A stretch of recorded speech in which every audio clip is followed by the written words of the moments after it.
Cooking வேலைய ரொம்ப சிம்பிளா முடிக்கணும்னா, அப்ப இந்த பருப்பு கடையில ட்ரை பண்ணி பாருங்க. வேலை குயிக்கா முடியும். 100 கிராம் பருப்பு எடுத்து நல்லா கழுவிட்டு, 5, 6 பச்சை மிளகா, 10 பல்லு பூண்டு, 2 தக்காளி, கொஞ்சமா பெரிய வெங்காயம் அரிஞ்சு சேர்த்துக்கலாம். மஞ்சள்தூள் சேர்த்துக்கலாம். தேவையான அளவு தண்ணி விட்டு 4 விசில் வர வரைக்கும் நம்ம வேக விட்டு எடுத்துக்கலாம்.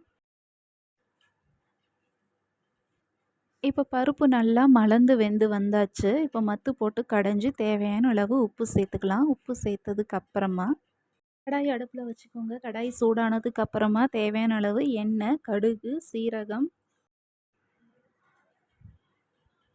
இப்போ நம்ம தாளிச்சிடலாம். கடாய் சூடானதுக்கு அப்புறமா தாளிப்புக்கு தேவையான அளவு எண்ணெய் விட்டுக்கோங்க. எண்ணெய் விட்டதுக்கு அப்புறமா கடுகு, சீரகம், மிளகு,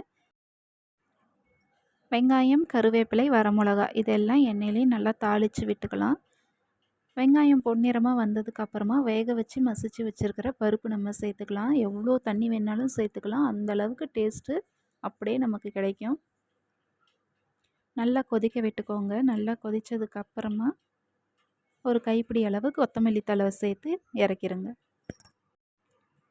சூடான சாதத்தில் ஒரு 4 கரண்டி அளவுக்கு பருப்பு அள்ளி போட்டு கொஞ்சமாக நெய் விட்டு பிசைஞ்சு சாப்பிட்டு பாருங்கள். டேஸ்ட்டு வேறு லெவலில் இருக்கும்.